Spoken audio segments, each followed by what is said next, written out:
Fifth year of the Hijrah. Fifth year of the Hijrah, in the month of Shawwal, our Prophet ﷺ, he's sitting in Medina when he receives news that an entire army, a massive army of the Mushrikeen were approaching Medina to attack the Muslims. Now this army was 10,000 men strong, a combination of various different of the pagan tribes. And how many people did our Prophet ﷺ have at that time? Not counting the Munafiqun, not counting all those who were unable to fight, he had barely 700. It was 700 up against 10,000. What did our Prophet ﷺ do? He listened to the advice of the Sahaba because, he did not have ilm al-ghaib, he did not have knowledge of everything, so he would take their counsel, he would take their advice. So he listened to the advice of Salman al-Farsi, and he digs a massive trench around the entire perimeter of the city. Now what is this trench do? As the Mushrikeen, every time they would try to attack, the trench would slow them down, it would be easier for the Muslims to push them back.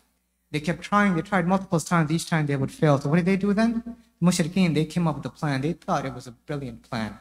They decided to lay siege to the city of Medina. They camped outside of Medina and they waited there. They stopped all supplies from going in, and they did this for almost 1 month. They thought this was their plan, that the Muslims would either starve to death or they would surrender. But this was their plan, but Allah is the best of planners, and He has something else in store for them. So what did Allah do?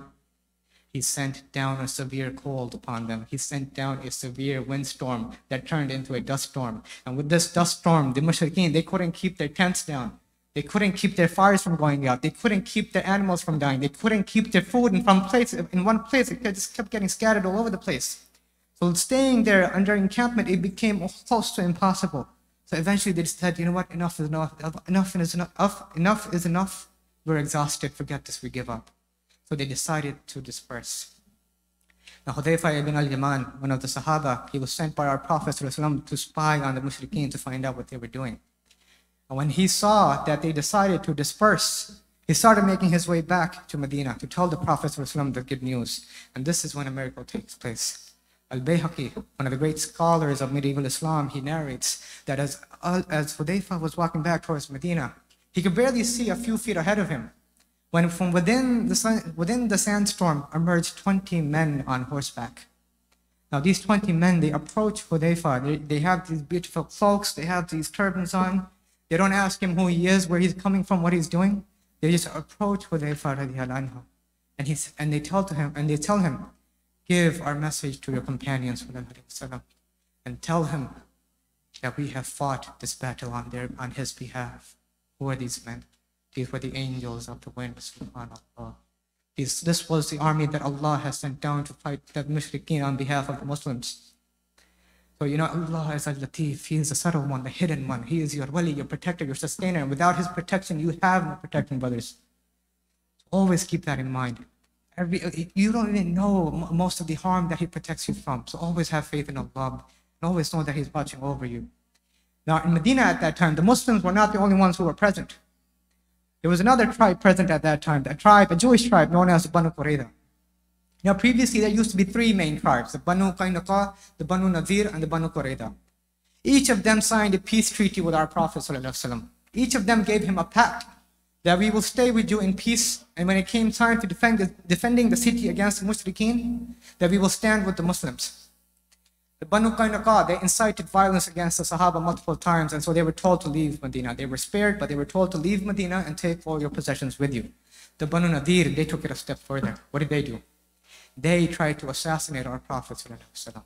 But they too had the mercy of our Prophet ﷺ, so they were told to leave Medina and take all your possessions with you. Now the Banu Qurayza were the only ones left during the battle of Khandaq, and what they did was so much more severe. What did they do? When the Banu Qurayza saw the size of the army of the Mushrikeen, they decided to take advantage. They decided to betray the Prophet ﷺ. They decided to betray the Muslims. Their plan was that as the Mushrikeen would attack from the front, we would attack from the back. But that's not all. They took it another step further. They didn't just want to kill the men. They sent their men to kill the women and the children as well. Why? Because by killing the women and the children of the Muslims, the Sahaba would lose the will to fight. And it would become easy to kill them as well. Brothers and sisters, do you understand how morally and ethically decayed you have to be to come up with such a disgusting plan? Even their own scriptures would not endorse such a thing. But this is what they wanted to do. What they didn't account for is that even the Sahabiyat represented the flag of Islam. So even our sisters in Islam, when it comes to defending the Ummah, they can be fierce as well. Banu Qurayza, they sent their men to attack the women and the children. What happened? Safiya ibn Abdul Muttalib, the aunt of our Prophet ﷺ, she single-handedly fought them off and defended the women and the children, subhanAllah, completely ruining their plans. And so now, as the Battle of Khandaq, as it's nearing its end, our Prophet ﷺ, he starts walking back towards his house, to the house of Salima. He goes inside, he puts down his sword, thinking he can finally relax. He starts taking off his armor, and from a hadith in Sahih Bukhari, we know that at this point, his door knocks. He opens the door, and what does he see? He sees Jibreel as-salam sitting on top of his mule, fully clad in armor with the sword in his hand, and he looks at our Prophet ﷺ, and Jibreel says to our Rasulullah sallallahu alaihi wasallam, Ya Rasulullah, are you really putting your sword down? Because as for the angels, we're gathering at the Banu Qurayza, and I will shake the ground underneath their feet. SubhanAllah. And Allah has commanded you to go there as well. And so our Prophet ﷺ and the Muslims, the Sahaba, they gather at the Banu Qurayza. And it was when it comes time to announcing their punishment, you know what the Banu Qurayza say? They say, you're not our Prophet. We reject you as our judge. We don't want you as our judge. And some of the friends of the Banu Qurayza from amongst the Ansar, they also beg and plead our Prophet ﷺ to have mercy, Ya Rasulullah, please. From the time of Jahiliyyah, they had good relations with us. Please just have mercy on them. So our Prophet ﷺ, he looks at the Banu Aus, the friends of the Banu Qurayza from the Ansar, and he looks at them and he says, will you be satisfied if I had one of your own leaders be the judge today? And they say, yes. So he says, call Saad ibn Mu'adh. Saad ibn Mu'adh, he was severely injured at the Battle of the Khandaq.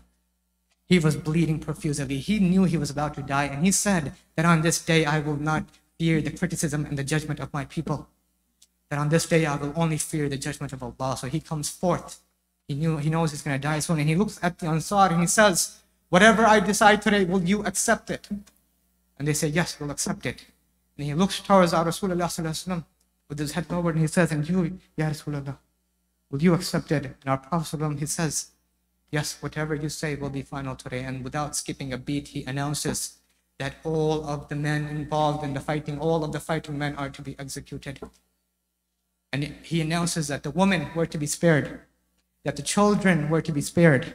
A couple of people came forth and they said, we had nothing to do with all these plans. You know, we were against it from the very beginning, so they were spared. Anyone who had a favor over another Muslim, they were spared. This is already so much more than what you can say about what's happening in Palestine right now, where our men, women, and children, innocent men, women, and children are being indiscriminately killed, where they're being subjected to a deliberate famine. And now what's interesting to note is that this judgment of Saad ibn Mu'adh, this is completely in line with the punishment for the crimes that they did according to the Old Testament, their own scriptures. This was the qadr of Allah.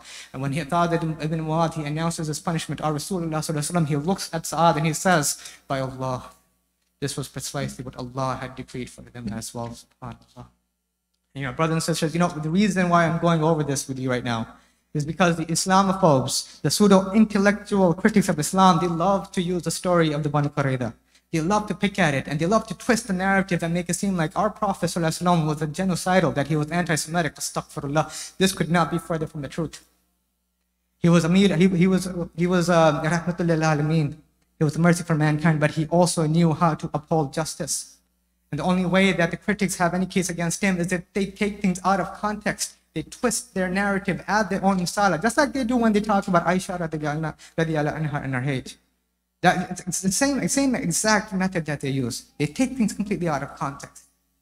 You know, Allah subhanahu wa ta'ala talks to us about these people in the Quran in Surah Yasin. He says, وَجَعَلْنَا مِن بَيْنِ أَيْدِيهِمْ صَدًّا وَمِنْ خَلْفِهِمْ صَدًّا فَأَغْشَيْنَاهُمْ فَهُمْ لَا يُبْصِرُونَ. And we have put a barrier in front of them and a barrier behind them, and we have completely covered them up so that they do not see. These are the people whose hearts are blinded because of their arrogance, their pride, and their hate. These are the people who are rejected from the guidance of Allah, and these are not the people that we want having any influence over us or any influence over our children. So how do we protect ourselves?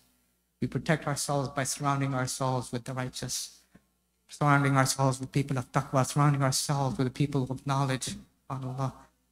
So Allah subhanahu wa ta'ala have mercy on us and protect us and our children. May Allah subhanahu wa ta'ala protect, give shelter, peace, and security to our brothers and sisters in Palestine. اللهم إنا نجعلك في نحورهم ونعوذ بك من شرورهم. أقول قولي هذا وأستغفر الله لي ولكم. Brothers and sisters, before I step down, just a quick announcement. This is a house of Allah. This is your place of worship.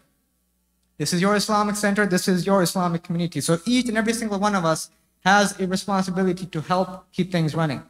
This is a month of Ramadan where the rewards for your good deeds are multiplied exponentially. So if there is a time to be generous in your support, that time is now. So please, inshallah, be generous in your support. Jazakumullah khairan. Assalamu alaikum wa rahmatullahi wa barakatuh.